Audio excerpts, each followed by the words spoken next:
Welcome back to Esther's Legacy, for we are here for such a time as this. I want to welcome you back after we've been gone for a couple of weeks. Today we are going to start in Revelation chapter 12. Before we get started, I would like to ask you to go ahead and like and share the video so that others can see this as quickly as possible. We're going to be setting the stage, starting to set the stage for the coming of the Antichrist. But first we have to discuss who the Antichrist will be attacking and the one who is behind the Antichrist. And that is chapter 12 of Revelation. So let's get started. Verse 1 of chapter 12. Now a great sign was seen in heaven, a woman clothed with the sun, under her feet the moon, and on her head a crown of 12 stars. She was pregnant and about to give birth, and she screamed in the agony of labor. Who is this woman? Who is it that John is seeing? I want us to go back and look at Genesis chapter 37. Genesis chapter 37. And this is one of the dreams of Joseph. We're going to start in verse 9. Okay. He, Joseph, had another dream, which he told his brothers. Here I had another dream, and there were the sun, the moon, and 11 stars, prostrating themselves before me. He told his father, too, as well as his brothers, but his father rebuked him. What is this dream you have had? Do you really expect me, your mother, and your brothers to come and prostrate ourselves before you on the ground? So here Joseph has had this dream, and he sees the sun, he sees the moon, and he sees stars. In this case, 11 stars. Okay, because those are he has his brothers and himself. Whether Benjamin is included in this, we do not know yet. In terms of, has Benjamin actually been born, or is there just 11 brothers at this time? Or is the 11 brothers, the 11 stars, the brothers who would come and prostrate themselves before him, and he's not being included in that? I tend to think more it's in that direction, because when we get here to Revelation, we see the sun and the moon and 12 stars. Well, if you remember back, before we get there, let me go to Isaiah chapter 51. Isaiah chapter 51. And this is going to become even more clear, I think, with this passage. We're going to read verses 1 and 2. Listen to me, you pursuers of justice. Some translations may say righteousness.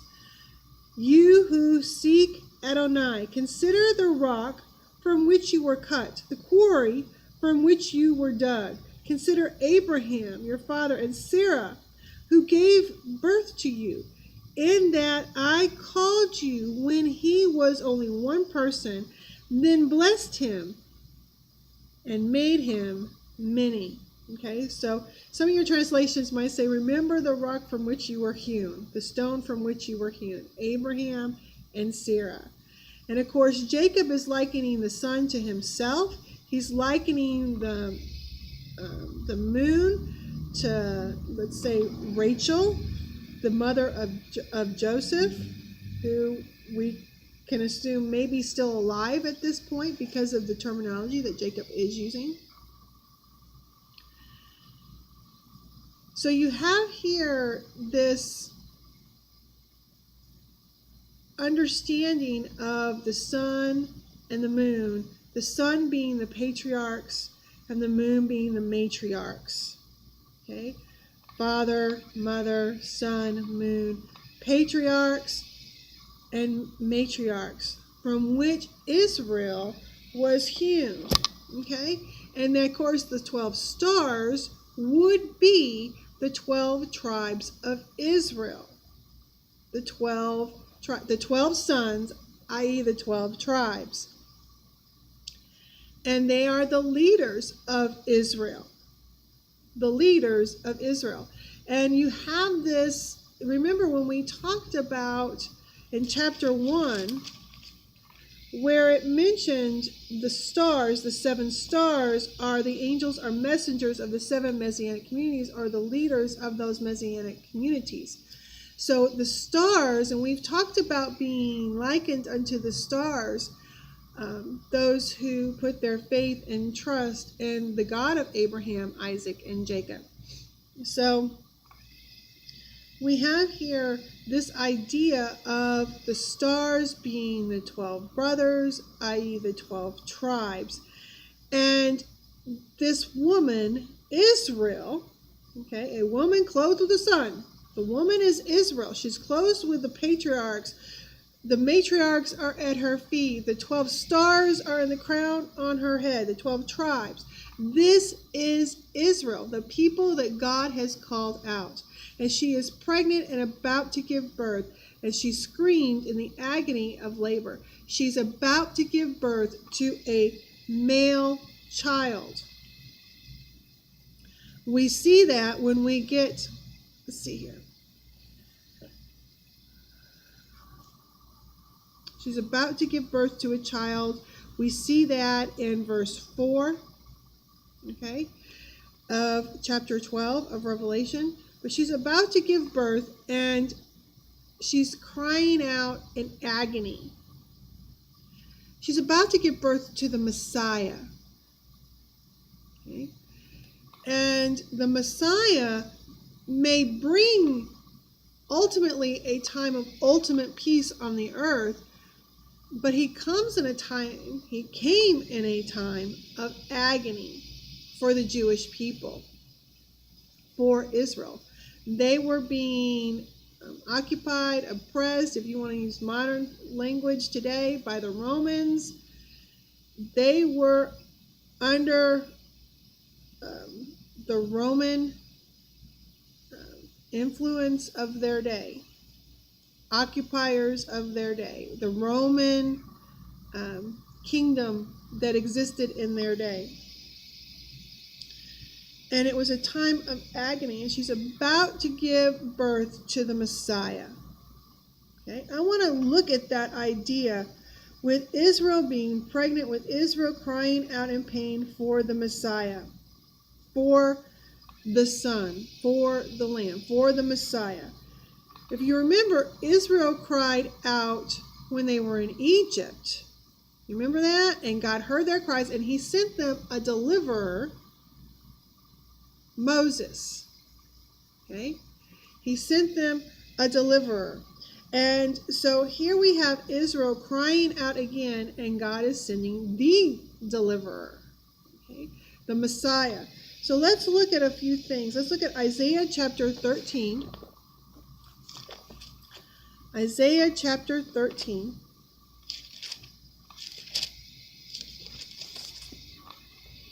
And this is a prophecy against Babylon, okay, which Isaiah the son of Amos saw.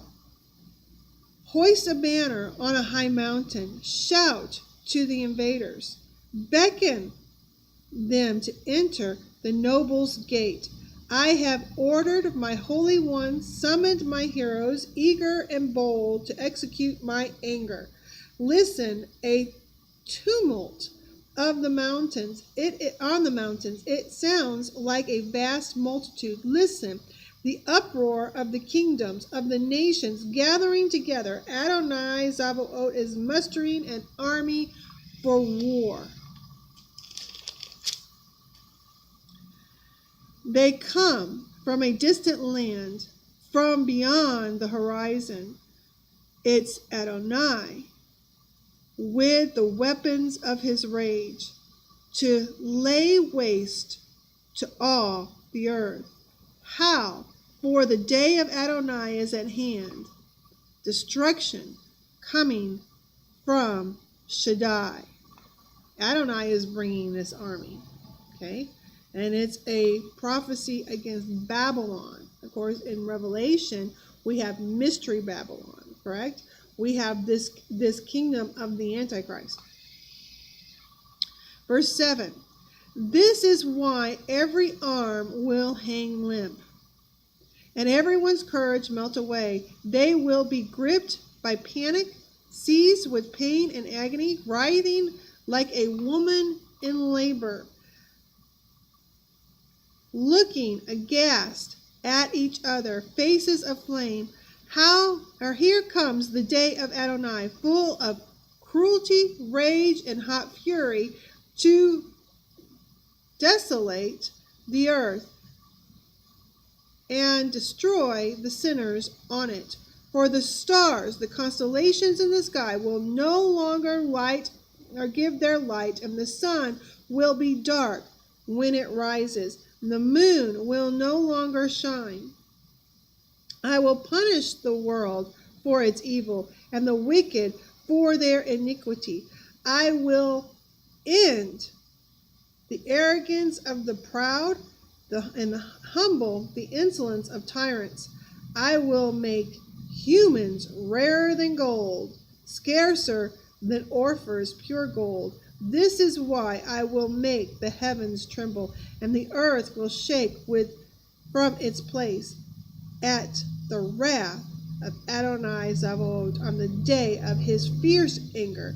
Then, like a hunted gazelle, like sheep with no one to gather them, everyone will head back to his own people. Everyone will flee to his own land. Anyone found to be pierced through, anyone caught, will fall by the sword.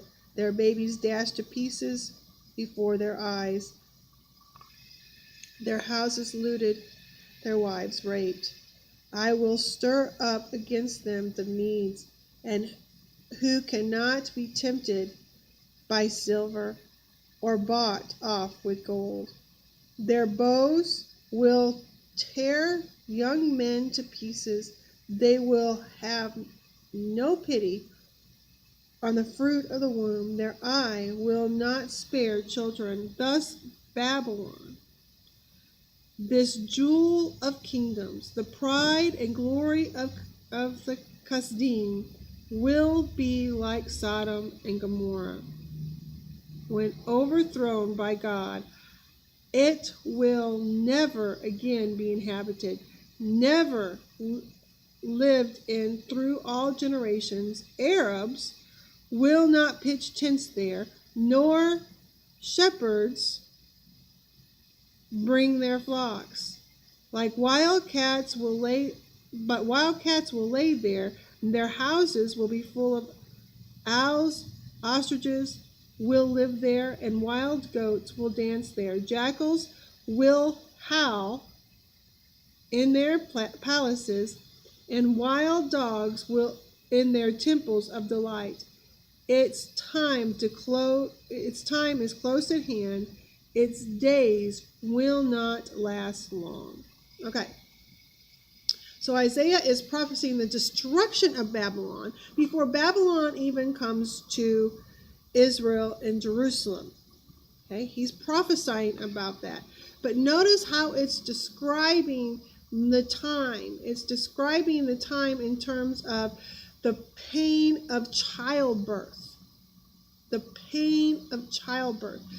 When the final Babylon occurs, okay, and God calls together the army of the enemy because he's sending his son, because the Lamb is coming, because the King of Kings and Lord of Lords is coming to conquer the army of the enemy. It will be a time of distress in the world. It will be the culmination of the wrath of God. And it will be like that idea of a woman in labor. Well, when Messiah came the first time, it was in a time of pain, the culmination of labor. Okay? They were so ready for the Messiah. They wanted the Messiah so much. They wanted the conquering king so much that they did not recognize the suffering servant when he came. When the conquering king comes, when Messiah, the Lion of Judah, roars and comes, it will be unmistakable. Unmistakable. And the world will be in pain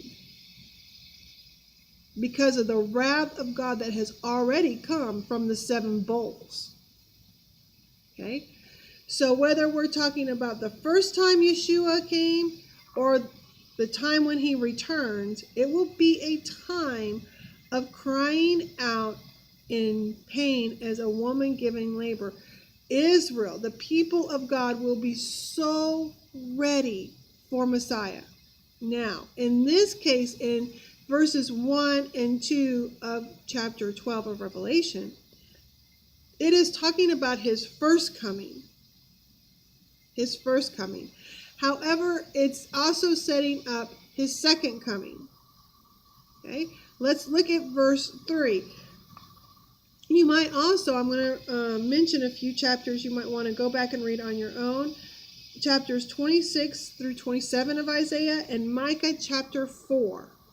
Isaiah 26 and 27 and Micah chapter 4. Okay? Let's go on to Revelation chapter 12. Another sign was seen in heaven, and there was a great red dragon with 7 heads and 10 horns, and on its head were several royal crowns. Not several, 7, I'm sorry. And on its heads were 7 royal crowns. Its tail swept a third of the stars out of heaven and threw them down to the earth. It stood in front of the woman about to give birth so that it might devour the child. The moment it was born. And of course, we know that Satan did want to devour the child, did want to devour Yeshua and kill him, because of when the Magi came, they first went to Herod, and he went out after they did not return to him and killed all the male babies 2 years old and younger in Bethlehem. And Yeshua, Mary, and Joseph escaped because God gave Joseph a dream to tell him to get out. And that's when they went to Egypt. But I want to look at this. The great red dragon, this dragon,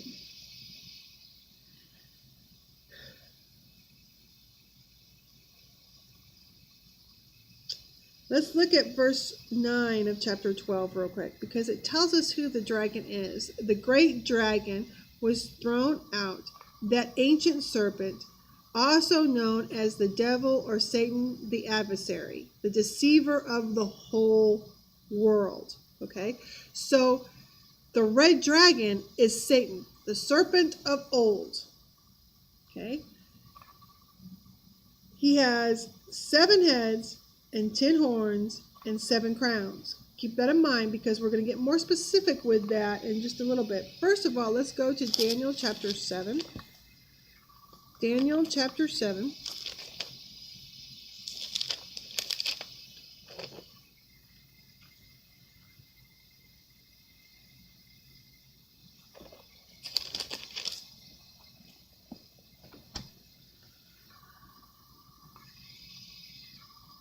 We'll start in verse 2. It says, I had a vision at night.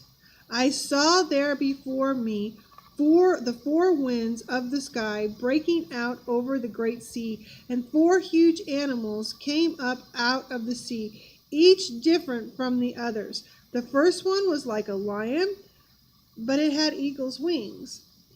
As I watched, its wings were plucked off, and it was lifted off the earth and made to stand on 2 feet like a man, and a human heart was given to it.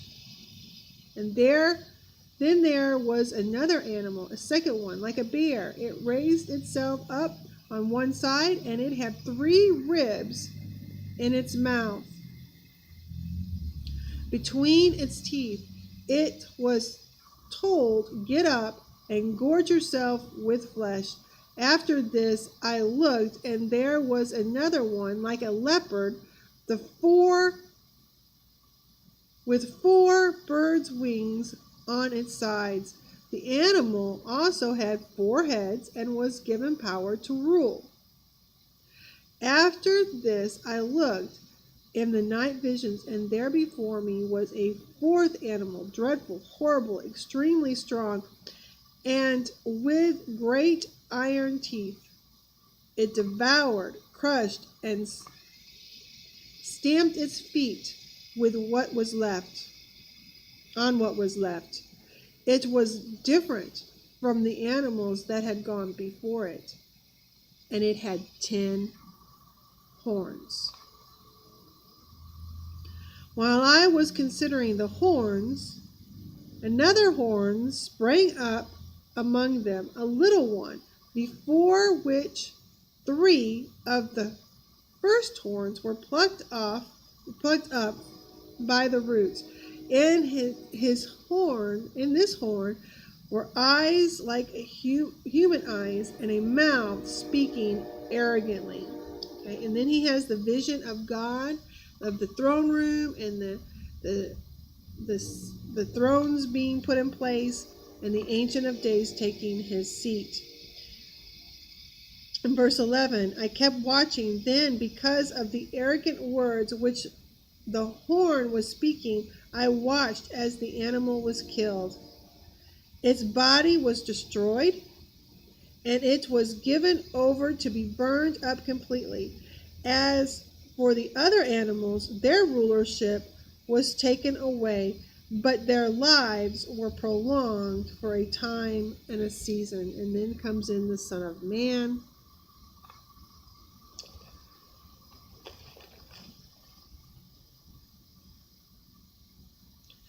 As for me, this is verse 15, Daniel, my spirit deep within me was troubled. The visions in my head frightened me. I approached one of those standing by and asked him what all this really meant.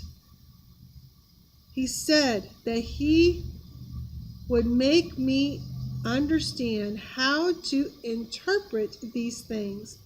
These 4 animals are 4 kingdoms that will arise on earth, but the holy ones of the Most High will receive the kingdom and possess the kingdom forever, yes, forever and ever.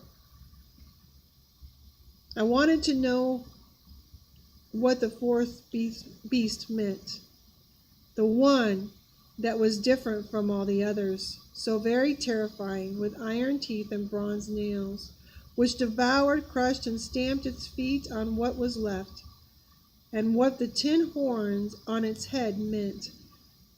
And the other horn that sprang up, and before which 3 fell, the horn that had eyes and a mouth, speaking arrogantly, and seemed greater than the others. I watched, and that horn made war with the holy ones and was winning, until the Ancient One came. Judgment was given in favor of the holy ones of the Most High, and the time came for the holy ones to take over the kingdom. This is what he said: the 4th animal will be a 4th kingdom on earth. It will be different from the other kingdoms. It will devour the whole earth, trample it down, and crush it. As for the 10 horns, out of this kingdom 10 kings will arise, and yet another will arise after them. Now he will be different from the earlier ones, and he will put down 3 kings. He will speak words against the Most High to try to exhaust the holy ones of the Most High. He will attempt to alter the seasons and the law, and holy ones will be handed over to him for a time, times, and half a time. But when the court goes into session, he will be stripped of his rulership, which will be consumed and completely destroyed. Then the kingdom, the rulership, and the greatness of the kingdoms from the whole heaven will be given to the holy people of the Most High, and their kingdom is an everlasting kingdom, and their rulers will serve and obey them.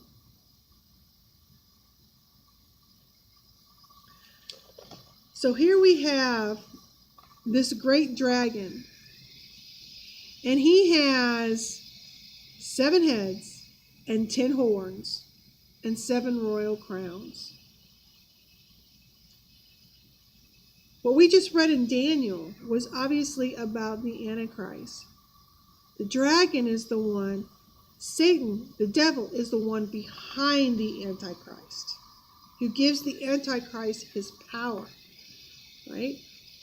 And so when you have the destruction of the Antichrist, you also have the imprisonment of the devil. Okay? So here we have Satan trying to devour the Messiah, the child, when he is born. And verse 5 of Revelation 12 says, "She gave birth to a son, a male child, the one who will rule all the nations with a staff of iron.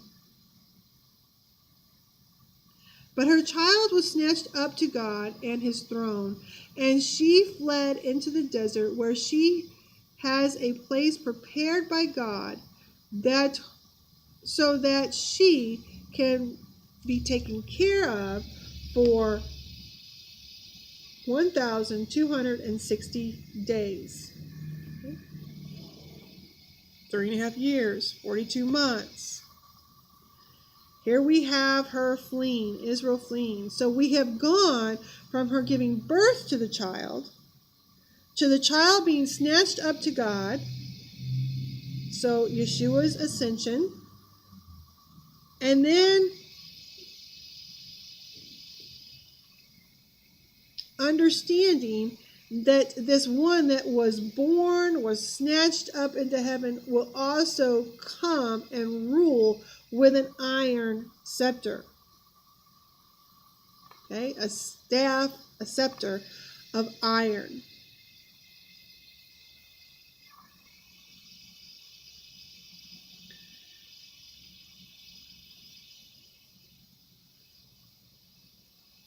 Let's look at, I want to go, and as we understand that the dragon tried to devour the child, okay, and that the woman in the end, so we've jumped from the time of Yeshua's ascension to the time of the end, the last 3.5 years. In the last 3.5 years, the woman Israel, many of them will flee and have a place in the desert that was prepared for them by God to hide from the dragon.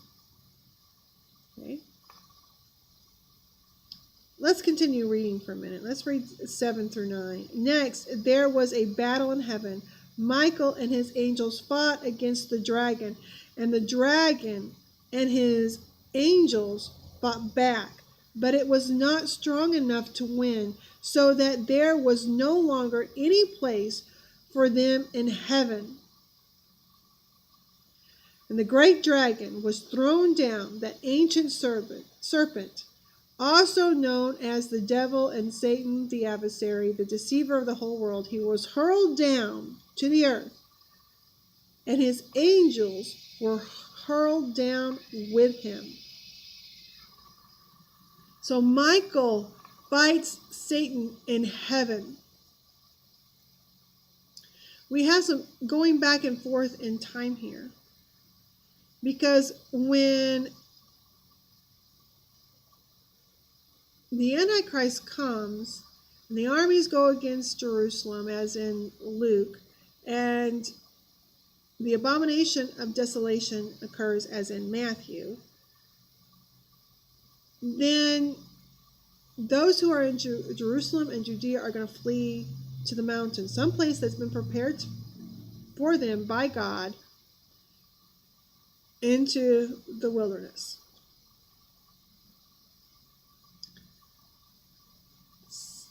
This is where I got to admit there's a lot of confusion of back and forth here, because obviously the battle with Michael and the devil takes place in heaven before Israel flees into the wilderness, because it's the army of the Antichrist whom the devil has already empowered, because he's already here on earth, is coming against Jerusalem. So the enemy goes after her, and many of them flee, where many of them will be protected till the end. But this adversary, the devil, he has these 7 heads and these 10 horns and these 7 crowns.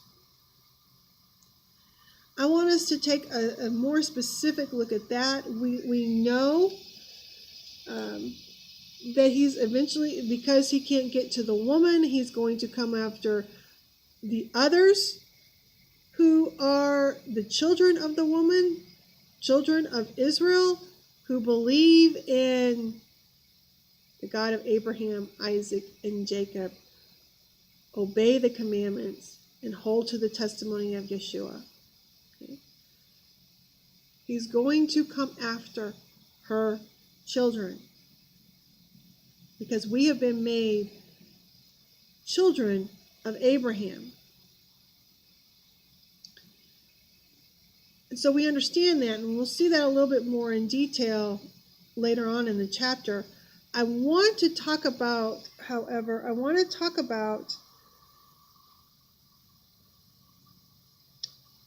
these 7 heads and 10 horns and 7 crowns that the devil wears.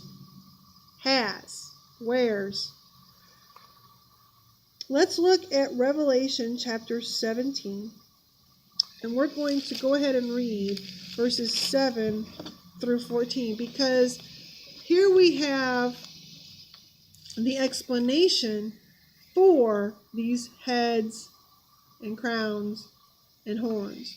Let's start in verse 7. It says, "Then the angel said to John, 'Why are you astounded? I will tell you the hidden meaning of the woman and of the beast with 7 heads and 10 horns that was carrying her. The beast you saw once was, now is not, and will come up from the abyss. But it is on its way to destruction. The people living on earth, whose names have not been written in the book of life since the founding of the world, will be astounded at the sight of the beast that once was, now is not, but is to appear.' This calls for the mind with wisdom. The 7 heads are 7 hills. Hills are mountains in Scripture, is describing a kingdom, a nation, a power, okay, on which the woman, Mystery Babylon, is sitting. Also, they are 7 kings. So, what do we see? The heads are 7 kingdoms or kings. 5 have fallen, 1 is living now, and the other is yet to come. That's very interesting. And now is not, I'm sorry, and when he, and when he does come, he must remain only a little while. The beast, which once was and now is not, is the eighth king. It comes from the seven and is on its way to destruction.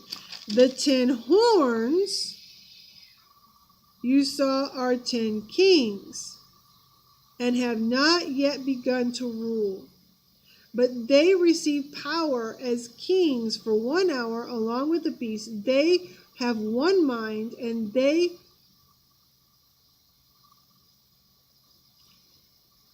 hand over their power and authority to the beast. They will go to war against the Lamb, but the Lamb will defeat them because he is the Lord of lords and King of kings. And those who are called, chosen, and faithful will overcome along with him. Okay. So here we have this description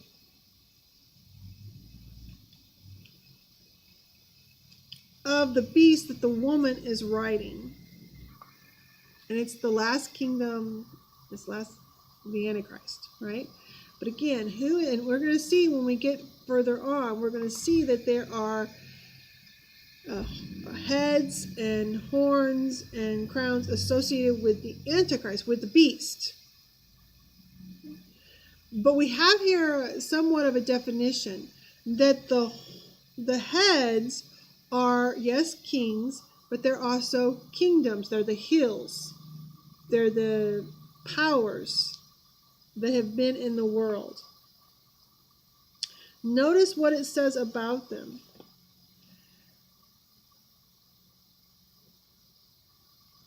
This is verse 10. 5 have fallen. 1 is living now, and the other is yet to come. Okay.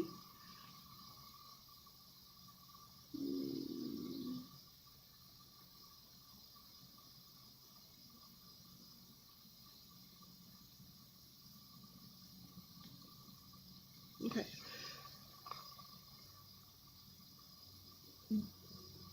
So you have the 5 have fallen, these 5 kings, these 5 kingdoms. 5 have fallen.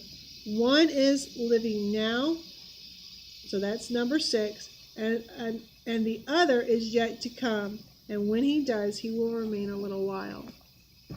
All right. So the 7 heads on Satan, his 7 kingdoms, his 7 types of kings. Okay? You have Egypt, number 1, the pharaohs. Assyria, you have the kings of Assyria. You have Babylon, Nebuchadnezzar, and those who follow him. You have Medo-Persia. You have Cyrus and Darius, and the kings that follow Darius. You have Greece with Alexander and those who follow him. You have Rome, number 6. 1 now is. So the 5 have fallen, 1 now is Rome. And 1 is yet to come. And of course, with Rome, you had the Caesars. Julius Caesar and then Augustus Caesar and those who followed him. Okay? The Caesars. And then you have, what's the 7th kingdom? What could possibly be the 7th kingdom? Well, if you look at that region of the world, those who have had any control or influence on Israel, okay, you see Egypt, Assyria, Babylon, Medo-Persia, Greece, Rome, and you see Islam, the kingdom of Islam. Of course, you have Muhammad and those who follow him. Okay, and it is out of that 7th kingdom that the beast, the little horn, will come. Right? I know that a lot of people put a lot of emphasis on Rome and a revived Roman Empire. But according to this, in chapter 17, that head was in the time of John. Who was the head? What was the kingdom in the time of John? It was Rome. One now is, and one was still to come, and that one would remain for a little while. And Islam has remained for a little while. It started back in the 600s. It's remained for a little while, for quite a while. And you have this idea of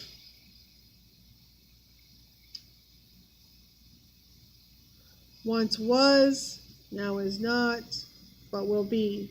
So even though Satan was very much at work in the Roman Empire, there's something that connects future Babylon with ancient Babylon and ancient kingdoms that are even stronger than the Roman Empire was. And we saw that in that idea of that when he comes, then the enemy comes. We saw this in Daniel, that he's that final enemy, he's that final kingdom.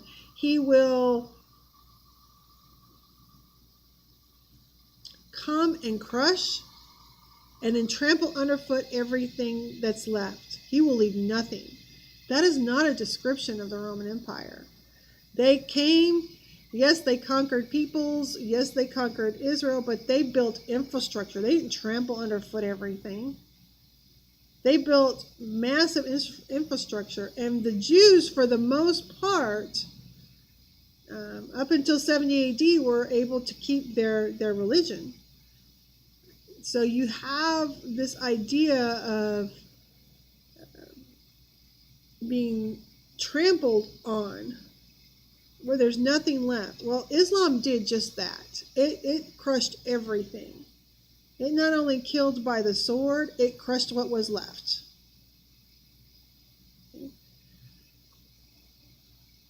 You still see that in the destruction and the lack of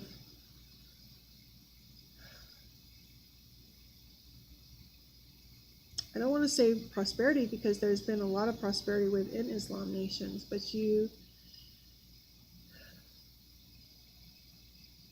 they've definitely been, the land has definitely been trampled, and we see that explicitly when we see Israel.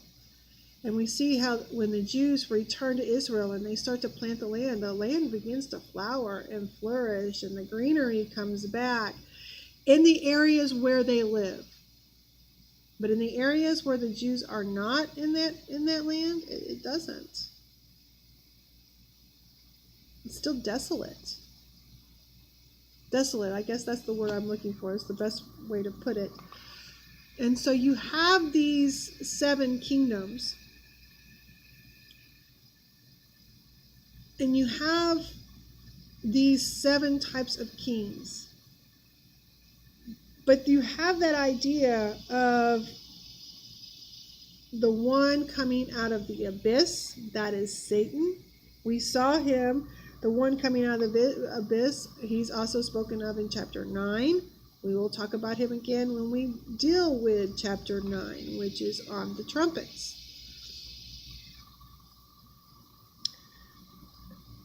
But there's a similarity here I want to hit on, and it's found in the book of Judges.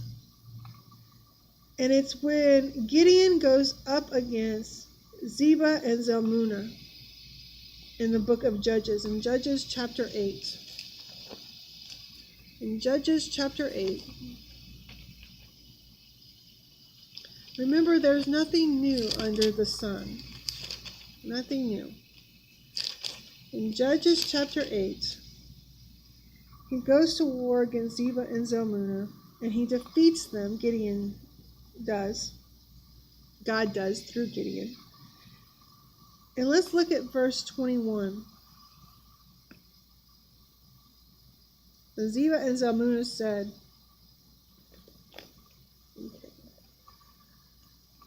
I'm going to have to go. Okay. You do it. You kill us. Let a grown man do what takes a grown man's strength. So Gideon got up and killed Zebah and Zalmunna. And then he took the ornament crescents from around the camels' necks. And then go down to verse 26. Well, let's just keep reading. And the men of Israel said to Gideon, rule over us, you, your son, and your grandson, because you saved us from the power of Midian. And Gideon replied, neither I nor my son will rule over you. Adonai will rule over you. And then he added, but I have this request to make of you, that each of you would give me the earrings for the booty you have taken, or from the booty you have taken, for the enemy soldiers had worn gold earrings like all the other tribes descended from Ishmael. They replied, we're glad to give them to you. They spread out a robe, and each man threw in the earrings from his booty. The gold earrings he requested weighed more than 42 pounds, and this doesn't include the crescents, pendants, and purple cloth worn by the kings of Midian, and the chains around their camels' necks. So we see that the kings were wearing crescents, and so we see that they were putting crescents on our camels. So we see this idea of the crescent. Okay? And of course, we know that the God who Islam worships is an ancient God from Babylon, from that part of the world, a moon god. And his symbol was the crescent. Whose symbol was the crescent. And we see that has returned. Okay? So we have here in chapter 12, we have Israel, the people of God, and the enemy. Right? Satan going against God and the people of God. Satan's kingdom is about to be explained in more detail as we get into the explanation of the Antichrist. Okay? So you have here this idea that Satan has been at work all along, as God has been at work all along, as he has worked for the purpose of redemption. Satan as well has had his kingdoms, and God has allowed them to come to fruition. But he has used each and every one of them for his own purposes. And he has reached into every single one of them and drawn out those who would believe in him. Out of Egypt, there were Egyptians who came out with the Israelites. And there were Egyptians who obviously had great respect for Joseph and the God of Joseph. But then those who came out with the Israelites. In Assyria, Jonah was sent to Assyria. And we know that there were people who believed in the capital of Assyria, Nineveh. There was Babylon. Nebuchadnezzar came to understand some things, did he not? And then there was Medo-Persia with Xerxes and Esther and what became Purim. And it talks about in Esther that there were many who became Jews for fear of the Jews. The fear of the Jews is God himself. So we have God reaching into the Medo-Persian Empire. We see that God reached into the Greek Empire and the Roman Empire through the apostles, through Paul.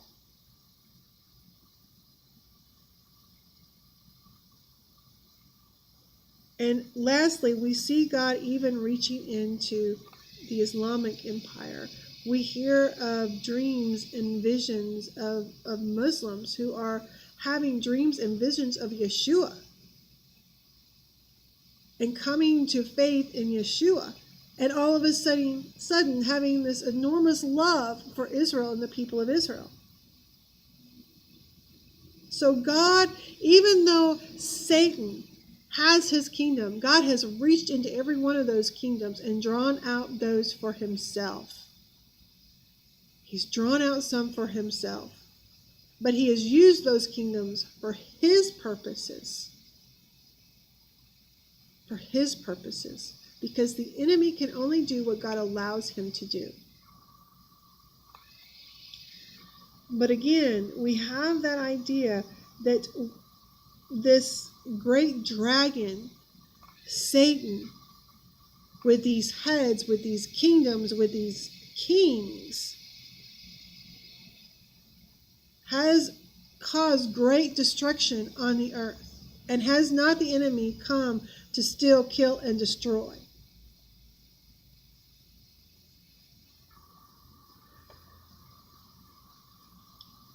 The idea of the dragon sometimes is also likened to Leviathan in Scripture.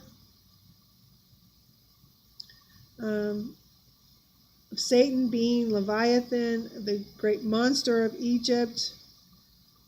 Let's look at Psalm chapter 47, verse 14. Psalm chapter 47.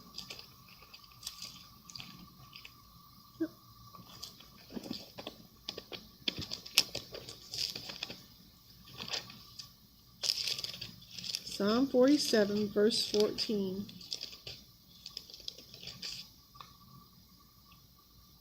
Let's go back. Let's start at verse 12. God has been my king from the earliest times, acting to save throughout all the earth. By your strength, you split the sea in two. In the water, you smashed the sea monsters' heads. You crushed the heads of Leviathan and gave it as food to the creatures of the desert. You cut channels for springs and streams, and you dried up rivers that have never failed. The day is yours, and the night is yours. It was you who established light and sun. It was you who fixed all limits of the earth. You made summer and winter. Okay, and so it is God who will be the one to crush the heads of Leviathan. Notice it says heads, plural, of Leviathan. He has more than one head, right? So the heads of Leviathan. Let's go to Isaiah chapter 27, starting in verse 1. Isaiah 27.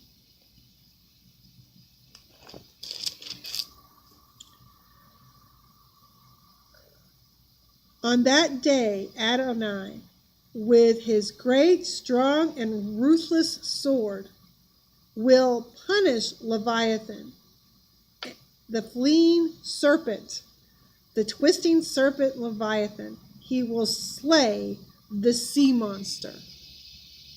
Okay?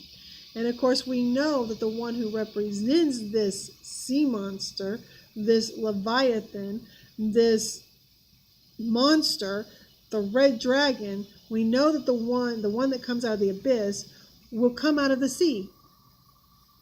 Okay? Will come from the sea. It's the false prophet that comes from the land. The Antichrist, the beast, comes from the sea. And then we have the monster, we have the monster in Ezekiel chapter 29, verse 3. Ezekiel 29,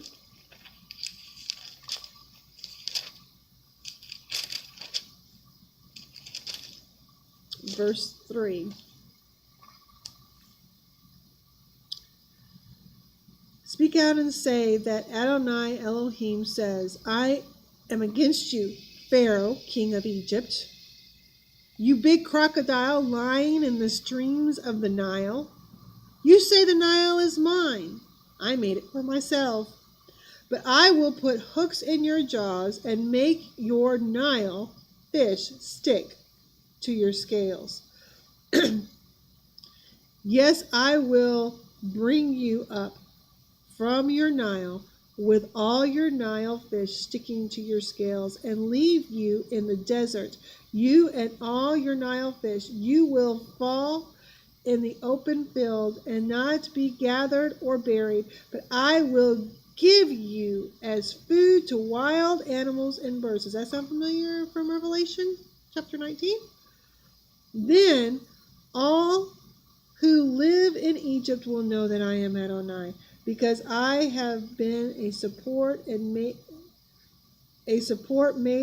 because they have been a support made of straw for the house of Israel. They haven't really been there for Israel. They have a lot of talk. They say they will, but they're not really there. And when they grasped you in hand, you splintered and threw all their shoulders out of joint.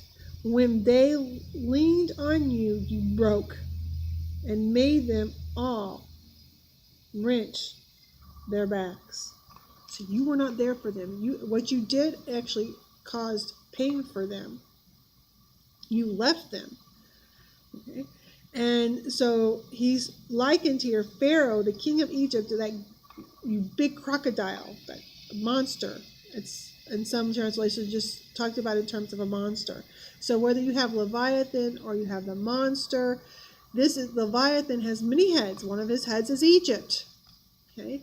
And so we have here this idea that Satan has worked throughout the ages, has worked through many different kingdoms. He will have his kingdom at the end.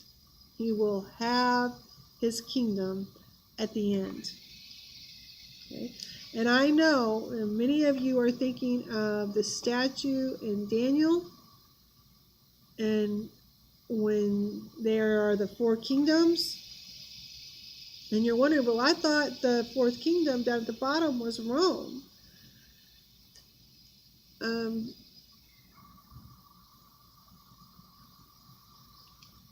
The problem with that is it's a mixed kingdom, and that word mixed, and you're in an Aramaic section of scripture.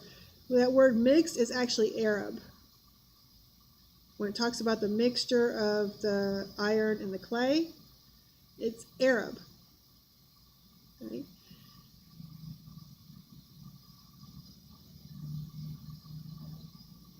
I have personally wondered over the years if the third kingdom talked about in the statue, it's identified as Greece, but I've often wondered if it's Greece and Rome, because you're in the thighs and there are two thighs.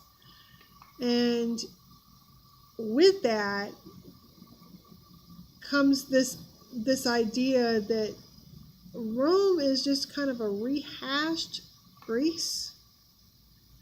They have the same gods. They're actually related. It is said that the founders of Rome actually escaped from Troy, which was part of Greece, Ionia. And so it's kind of, Rome is kind of an extension of Greece in a lot of ways. Their cultures are very similar. Their religions very similar. And so I've wondered over the years if Rome was actually part of that third kingdom in the statue. Because when Satan brings forth that final kingdom, it's the one that comes with the 10 toes, the 10 kings, right? Made up of a mixture of clay and iron, Arab. Okay. So we see this idea in Scripture. We see this idea that there is still, past Rome, a kingdom that was to come, that would last for a while and give birth to that a king. Okay? Their Messiah. Okay? The one that the enemy would use. The false Messiah. The Antichrist. Okay? The anti-Messiah, Antichrist. He's the one who will be against. That's what the anti means. He's against Messiah, against Christ, okay? Against Yeshua, against God. He speaks blasphemies against God. And of course, you have within Islam the idea that God does not have a son. And of course, the spirit of the Antichrist is to deny the Father and the Son. Okay? That the Son came in the flesh to deny him, who he truly is. And that's that's their teaching, that God does not have a son. And so and that Yeshua didn't die on the cross. He, in their eyes, it may be a prophet, and we'll talk more about that when we get into the false prophet, but he's not the Messiah. He wasn't the final one. Okay? They see that person as Muhammad, okay? Which is very interesting and we'll talk more about this later, but it is my understanding that their teaching is that their Messiah will also be named Muhammad. I find that interesting. So their slogan won't necessarily have to change. So we see here this coming of Satan, and he's got his kingdoms, and he's going after the child. He went after the child. The child escaped, was taken up to God.